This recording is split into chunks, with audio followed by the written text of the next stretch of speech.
ప్రజాపాలన సంకల్ప బలం సామాన్యుల సంతృప్తే సేవా ఫలం అంటూ సాగుతోన్న గౌరవనీయ ముఖ్యమంత్రి రేవంత్ రెడ్డి గారి సందేశం.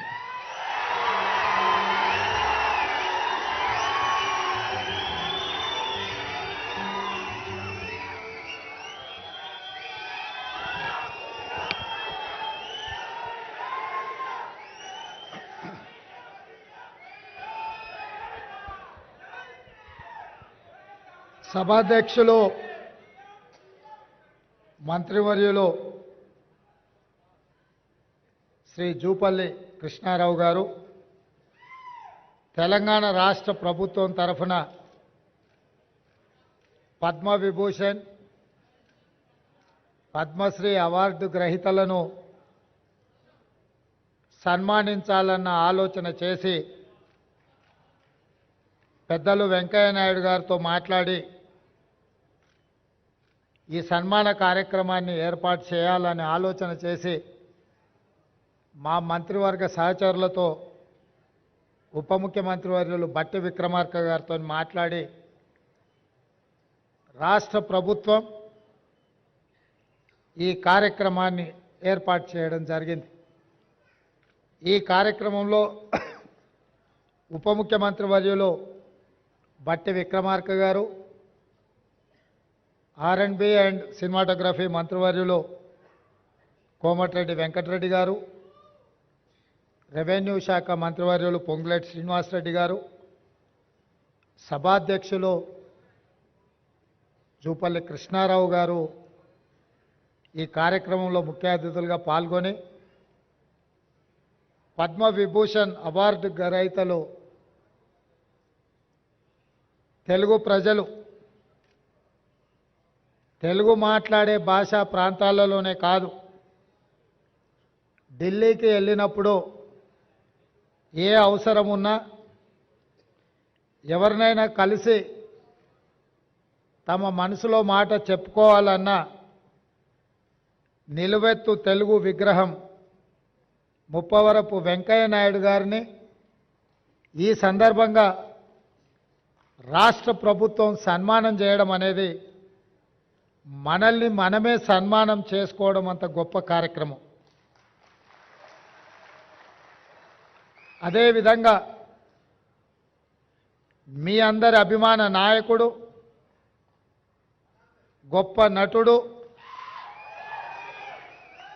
పున్నమి నాగు సినిమాలో నటనలో a commitment ఉండేనో Uyyalawada Narasimha Reddy cinema సందర్భంగా చేసిన నటనలో అదే కమిట్మెంట్. అంటే వారికి సినీ రంగంలో తొలినాళ్లలో అవకాశం వచ్చినప్పుడు ఈ అవకాశాన్ని జారవిడ్చుకోకూడదు, ఈ అవకాశం ద్వారా పైకి వెదగాలని, ఇండస్ట్రీలో నిలదొక్కుకోవాలని ఏ కన్విక్షన్తో కమిట్మెంట్తో వారు తన వృత్తిని చాలా గౌరవప్రదంగా కొనసాగించారో 46 సంవత్సరాల తర్వాత కూడా నటనలో వారి తపన ఈ రోజుకు అదే స్థాయిలో కనిపిస్తుంది. వారే మిత్రుడు చిరంజీవి గారు.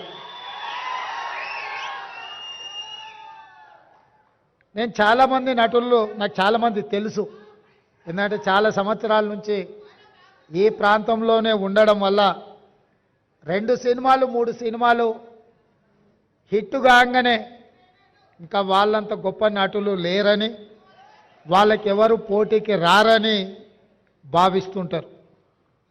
కానీ 150 పైచిలకు సినిమాలలో గొప్పగా రాణించి జాతీయ స్థాయిలో అంతర్జాతీయ స్థాయిలో గుర్తింపు పొందిన చిరంజీవి గారిలో ఈ రోజుకు ఆ కమిట్మెంట్ ఉంది. ఆ కమిట్మెంటే వారిని ఇంత గొప్పగా రాణించే అవకాశం కల్పించింది. అలాంటి వారిని మా రాష్ట్ర ప్రభుత్వం సన్మానం చేయడం అనేది మా బాధ్యతగా మేము భావిస్తున్నాం. అదేవిధంగా గ్రామీణ ప్రాంతాలలో మారుమూల పల్లెల్లో పెరిగి స్థానిక కళలు వృత్తిగా మార్చుకొని వాటినే ప్రదర్శిస్తూ అందులోనే తమ జీవితాన్ని గడిపిన పద్మశ్రీ అవార్డు గ్రహీతలు వేలు ఆనందచారి గారు, శ్రీ దాసరి కొండప్ప గారు, శ్రీమతి ఉమామహేశ్వరి గారు, గడ్డం సమ్మయ్య గారు, బంజారా కెతావత్ సోమ్లాల్ గారు, శ్రీ కూరెళ్ళ విఠలాచార్య గారు, వీరందరికీ కూడా కేంద్ర ప్రభుత్వం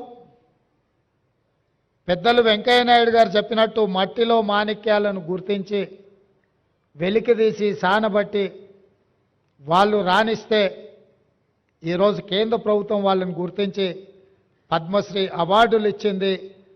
మన వాళ్ళను, మనలో ఒకరిని కేంద్ర ప్రభుత్వం గుర్తించి పద్మశ్రీ అవార్డులు ఇచ్చినప్పుడు మీ అందరి సమక్షంలో వాళ్ళని సన్మానం చేయడం రాష్ట్ర ప్రభుత్వం బాధ్యతగా భావించి ఈరోజు ఈ కార్యక్రమాన్ని ఏర్పాటు చేయడం జరిగింది. మిత్రులారా, ఈ కార్యక్రమం రాజకీయాలకు అతీతమైన కార్యక్రమం. ఈ కార్యక్రమం ఒక మంచి సాంప్రదాయాన్ని నెలకొల్పడానికి మా ప్రభుత్వం చేస్తున్న ప్రయత్నం. తెలుగువాడు ఎక్కడున్నా మనవాడే, ఏ ప్రాంతంలో ఉన్నా మనవాడే. ఈ దేశంలో హిందీ భాష తర్వాత అత్యధికంగా మాట్లాడుకునే భాష తెలుగు భాష. దేశంలో రెండవ భాష అత్యధికంగా మాట్లాడుకునే భాష తెలుగు భాష.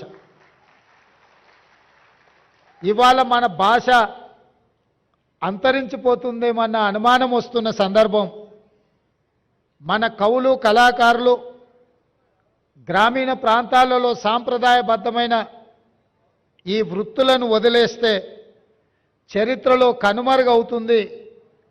ఇట్లాంటి కవులను, కళాకారులను, వివిధ రంగాలలో రాణించిన వాళ్ళను రాష్ట్ర కేంద్ర ప్రభుత్వాలు గుర్తించి గౌరవించి వాళ్ళకి ఈ రకమైన అవార్డులు ఇవ్వాల్సిన బాధ్యత, ఆ సాంప్రదాయాన్ని కొనసాగించాల్సిన బాధ్యత ఎన్నికైన ప్రభుత్వాల మీద ఉన్నదని నేను భావిస్తూ ఈ సాంప్రదాయాన్ని కొనసాగించాలి. అందుకే ఎక్కువ సమయం తీసుకొని వారిని సన్మానం చేసినా దానికి అర్థం ఉండదని ప్రకటించిన ఎంబడే పెద్దలు వెంకయ్య నాయుడు గారిని చిరంజీవి గారితో మాట్లాడి ఈ కార్యక్రమాన్ని ఏర్పాటు చేసినాం. వెంకయ్య నాయుడు గారికి ఇతర కార్యక్రమాలు ఉండడం వల్ల ఉదయం 11 గంటలకే ఈ కార్యక్రమాన్ని చేపట్టాలి అని ఆలోచన చేసి మా అధికారులు చీఫ్ సెక్రటరీ గారితో, శాంతకుమారి గారితో, ఇతర అధికారులతో మాట్లాడితే, సార్ ఉదయం అంటే అభిమానులు రారేమో, అది మీరు శిల్పకళా వేదిక అంటున్నారు, అది నిండదేమో, కొద్దిమంది వస్తారేమో, ఎలా సార్ ఈ కార్యక్రమాన్ని నన్ను అడిగినారు. నేను వారికి ఒక మాట చెప్పిన, వెంకయ్య గారి పేరు, చిరంజీవి గారి పేరు మనం సన్మాన కార్యక్రమంలో పెడితే శిల్పకళా వేదిక నిండడానికి మనం ఎలాంటి శ్రమ పడాల్సిన పని లేదు, ఆందోళన పడాల్సిన పని లేదు. శిల్పకళా వేదిక నిండగా వారి అభిమానులు తప్పకుండా వస్తారు అని నేను వారికి చెప్పిన. నా నమ్మకాన్ని నిలబెట్టినందుకు మిమ్మల్ని అందరినీ మనస్ఫూర్తిగా నేను మిమ్మల్ని అందరినీ అభినందిస్తున్నా. ఎందుకంటే ఈ కార్యక్రమాలు సాయంత్రం పూట పెట్టే కార్యక్రమాలు, కానీ ఉదయం 10 గంటలకే మీరందరూ వచ్చి ఈ కార్యక్రమాన్ని కల్లారా చూసి ఈ రాష్ట్ర ప్రభుత్వం చేపట్టిన కార్యక్రమాన్ని పెద్దలు వెంకయ్య నాయుడు గారు, చిరంజీవి గారు లాంటి వాళ్ళు, పద్మశ్రీ అవార్డు గ్రహీతలు వారు మాని అభినందిస్తుంటే మా ప్రజాపాలనకు ఆశీర్వాదం పొందినట్టుగానే నేను భావిస్తున్నా. అదేవిధంగా ఒక మంచి సాంప్రదాయానికి పునాదులు వేయాలన్న మా ఆలోచనను మీరందరూ మనస్ఫూర్తిగా బలపరిచినందుకు మిమ్మల్ని అందరినీ కూడా నేను అభినందిస్తున్నా. ఈ కార్యక్రమంలో పద్మశ్రీ అవార్డు గ్రహీతలు కవులకు, కళాకారులకు జీవితంలో వయసు మీద పడ్డ తర్వాత వెనక్కి మళ్ళీ చూసుకుంటే చప్పట్లు దుప్పట్లే మిగులుతున్నాయి తప్ప ఇంటి ఖర్చులకు కూడా వెళ్ళని అత్యంత దుర్భరమైన పరిస్థితులు గ్రామీణ ప్రాంతాల నుంచి వచ్చిన కవుల, కళాకారుల పరిస్థితి. అందుకే ఈ రాష్ట్ర ప్రభుత్వం ఆలోచన చేసి మా మంత్రివర్గ సహచరుల అనుమతితో ప్రతి ఒక్క పద్మశ్రీ అవార్డు గ్రహీతకు 25 లక్షల రూపాయల నగదు బహుమతిని రాష్ట్ర ప్రభుత్వం ఈ పద్మశ్రీ అవార్డు గ్రహీతలను చప్పట్లు దుప్పట్లతోనే కాదు, నగదు బహుమతి ఇవ్వడం ద్వారా జీవితాంతం ఈ కళలకే వారు అంకితం చేసి మిగతా జీవితాన్ని కూడా ఈ కళలోనే వాళ్ళు రాణించాలని మన ప్రభుత్వం, ప్రజాప్రభుత్వం 25 లక్షల రూపాయలతోటి నగదు బహుమతి వారికి ఇవ్వాలని మా ప్రభుత్వం నిర్ణయం తీసుకున్నది. ఈ వేదిక మీదనే పెద్దలు వెంకయ్య నాయుడు గారు, మిత్రులు చిరంజీవి గారి చేతుల మీదుగా వారికి ఆ నగదు బహుమతిని ఇవ్వాల్సిందిగా వారికి విజ్ఞప్తి చేస్తున్నా.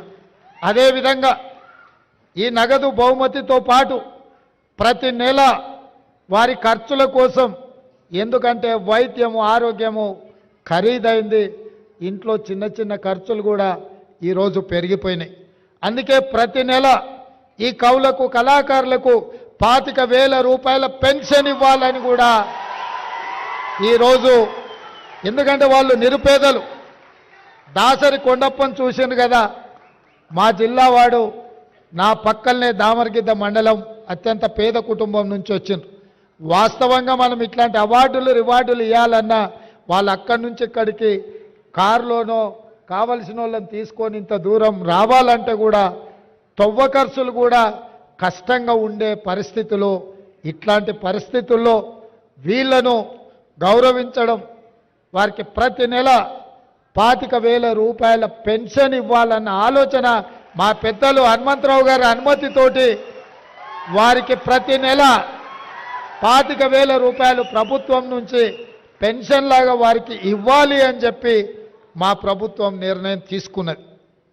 మిత్రులారా, నేను ఒకే ఒక్క మాట ఈ వేదిక మీద నుంచి చెప్పదలుచుకు, సాంప్రదాయాలను గౌరవించాల్సి వచ్చినప్పుడు, మన భాషను, మన సంస్కృతిని, మన సాంప్రదాయాలను కాపాడుకోవాల్సి వచ్చినప్పుడు అన్నిటినీ పక్కన పెట్టి మనందరం ఏకం కావాల్సిన అవసరం ఉన్నది.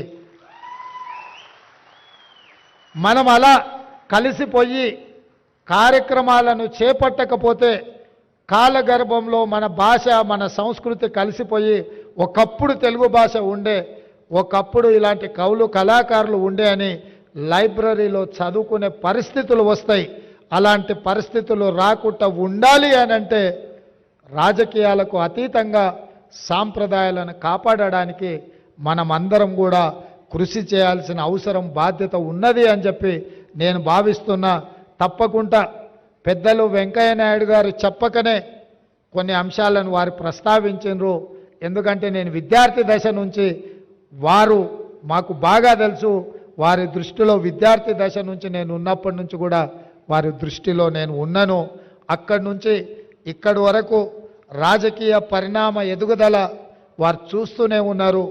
వారు అందరికీ చెప్పినట్టుగా వేదిక మీద ఉన్న మాకందరికి కూడా చెప్పిండని నేను భావిస్తున్న. భాష విషయంలో, భావం విషయంలో, ప్రజా సమస్యల పరిష్కారం విషయంలో, ప్రజలల్లో ఉండి నిత్యం ప్రజా సమస్యల మీద ప్రజల తరఫున కొట్లాడితే గుర్తింపు, గౌరవము, హోదా అనేది ఆటోమేటిక్ వస్తుందని వారు ఈ వేదిక మీద నుంచి చెప్పినరు. ఇది రాష్ట్రంలో రాజకీయాలలో రాణించాలనుకునే వాళ్ళు తప్పకుండా రాజకీయాలకు రావాలి. ఎందుకంటే ఈ రాష్ట్రాన్ని, కేంద్రాన్ని బలమైన రాష్ట్రంగా, దేశంగా నిర్మించుకోవాలి అనుకుంటే బలమైన నాయకత్వం ఉండాలి, దేశం పట్ల భక్తి ఉండాలి. రాష్ట్రం అభివృద్ధి పదం నడిపించడంలో మనందరం కలిసికట్టుగా ముందుకు వెళ్ళాలి. అట్లా చేసుకున్నప్పుడే ప్రపంచ దేశాలతో మనం పోటీ పడి దేశాన్ని అభివృద్ధి పదం వైపు నడిపించే అవకాశం ఉంటుంది.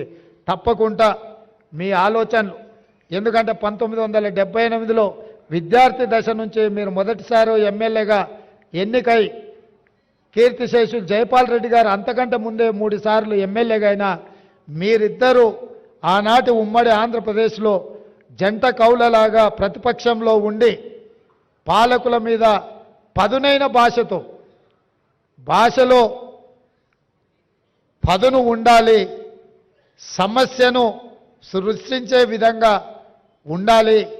అలాంటి భాషతోని సమస్యని లేవనెత్తి ప్రభుత్వం యొక్క ఆలోచన విధానంలో మార్పు తీసుకురావడానికి ఆ రోజు మీరు ఈ కార్యక్రమం మొదలుపెట్టి అక్కడి నుంచి ఉపరాష్ట్రపతి వరకు మీరు ఎదిగినరు. వివిధ దశలలో మీ పోరాటాలు ఈ ప్రాంత ప్రజలు, దేశ ప్రజలు చూసినరు. ఒక్క విషయం నేను మిత్రులకు చెప్పదలుచుకున్నా, నాకు తెలిసి దేశం నలుమూలల రోడ్డు మీద ప్రయాణం చేసి ఎక్కువ సభలలో పాల్గొన్న నాయకులను ఒకవేళ లెక్కిస్తే వెంకయ్య నాయుడు గారే ముందు వరుసలో ఉంటారు, మొదట ఉంటారని నేను భావిస్తున్నా. వారు జీవితంలో ఏ ఒక్క రోజు కూడా విశ్రాంతి తీసుకున్నట్టు నాకు తెలియదు. దేశం నలుమూలల ప్రజా సమస్యల మీద వారు ఎన్ని వందల కిలోమీటర్లున్న రోడ్డు ప్రయాణం చేసి తప్పకుండా కార్యక్రమాలను పిలిచిన ప్రతి కార్యక్రమానికి సమయానికి హాజరవ్వాలన్న ఆలోచనతోటి వారు సేవలు అందించినరు. వారు ఈ దేశానికి రాష్ట్రపతి అవుతారని నేను భావించిన. భవిష్యత్తులో ఆయన ఉపరాష్ట్రపతి తర్వాత రెండవ తెలుగువాడుగా ఆనాడు నీలం సంజీవరెడ్డి గారు రాష్ట్రపతి అయినరు. వెంకయ్య నాయుడు గారు కూడా ఈ దేశానికి రాష్ట్రపతికి ఎదగాల్సిన అన్ని అర్హతలు ఉన్నాయి. తప్పకుండా వారికి అవకాశం వస్తుందని నేను భావిస్తున్నా, రావాలని నేను కోరుకుంటున్నా. ఎందుకంటే ఢిల్లీలో మన తెలుగు వాళ్ళ లీడర్షిప్ అనేది కొంత తగ్గినట్టుగా కనిపిస్తుంది. ఎందుకంటే పార్లమెంట్ సభ్యులు చాలామంది వ్యాపకాలు ఉన్నోళ్ళు ఎక్కువ మంది వస్తుండ్రు. ప్రజా సమస్యల మీద అవగాహన ఉండి అవసరం అనుకుంటే జాతీయ స్థాయిలో ఇతర నాయకులనైనా పిలిపించి మాట్లాడగలిగిన శక్తి సామర్థ్యాలు ఉన్న నాయకత్వం తగ్గుతున్నట్టుగా కనిపిస్తుంది. రేపు జరగబోయే పార్లమెంట్ ఎన్నికల్లో అలాంటి నాయకత్వాన్ని ఎన్నుకుంటే ఢిల్లీలో మన వాళ్ళు ఎవరైనా వెళ్తే పార్టీలకు అతీతంగా ఏదైనా సమస్య తీసుకొని వెళ్ళినప్పుడు చెప్పగలిగి మాట్లాడగలిగిన నాయకత్వం ఉండడం అవసరం ఉంది. రాబోయే పార్లమెంట్ ఎన్నికల్లో అలాంటి నాయకులను గెలిపించాల్సిందిగా కోరుకుంటూ మీ అందరి దగ్గర సెలవు తీసుకుంటున్నా. ధన్యవాదాలు మిత్రులారా. ధన్యవాదాలు సార్. గౌరవనీయులైన ముఖ్యమంత్రి గారు, గౌరవనీయులైన వెంకయ్యనాయుడు గారు, చిరంజీవి గారి చేతుల మీదుగా ఈ 25 లక్షల రూపాయల ఆర్థిక సహాయాన్ని కళాకారులకు అందింపజేస్తారు. ముందుగా స్థపతి వేలు ఆనందచారి గారు సన్మానించుకోవటం అంటే పెద్దల ఆశీస్సులు అందుకోవటమే అన్నారు ముఖ్యమంత్రి గారు. స్థపతి వేలు ఆనందాచారి గారు కళాకారుల్ని గౌరవించటమే లక్ష్యంగా అందించిన 25 లక్షలవి. దాసరి కొండప్ప గారు ఇందాకే ముఖ్యమంత్రి గారు ప్రస్తావించారు, మా ఊరికి పక్కనే ఉంటారని. నిజంగా దాసరి కొండప్ప గారు ఒక మానవీయ హృదయంతో స్పందించారు. ప్రయాణపు ఖర్చులు కూడా లేని కళాకారులు ఉంటారు, మరి కళాకారులకు సరి అయిన ఆదరణ అదే. తర్వాత ఉమామహేశ్వరి గారు ఇటు ఇందాకే వెంకయ్య నాయుడు గారు ఆకాశవాణి ప్రస్తావన చేశారు. ఆకాశవాణిలోనూ దూరదర్శన్లోనూ గ్రేడెడ్ కళాకారిణి. తర్వాత చిందు యక్షగాన కళాకారుడు గడ్డం సమ్మయ్య గారు. మనకు తెలుసు, ఒక గ్రామీణ ప్రాంతం నుంచి వచ్చిన కళాకారుడికి 25 లక్షల ఆర్థిక సహాయం అంటే ఆ చెక్ ఎంత పెద్ద మోయలేనంత బరువు అన్నమాట. అది అంత ఆనందాన్ని ఆ గుండెల నిండా నింపారు. గడ్డ సమ్మయ్య గారికి శుభాకాంక్షలతో బంజారా కేతాబత్ సోమ్లాల్ గారు. తర్వాత సోమ్లాల్ గారికి శుభాకాంక్షలు. కూరెళ్ల విఠలాచార్య గారు. విఠలాచార్య గారికి తెలుగు విశ్వవిద్యాలయం పురస్కారం ఇచ్చినప్పుడు వెంకయ్య నాయుడు గారు స్వయంగా వారు చేస్తున్న సేవల్ని కొనియాడారు. తర్వాత వేదికపై ఉన్న గౌరవనీయులైన పెద్దలకు మన సభ అధ్యక్షులు, సాంస్కృతిక శాఖ మంత్రులు జూపల్లి కృష్ణారావు గారి చేతుల మీదుగా సన్మానం.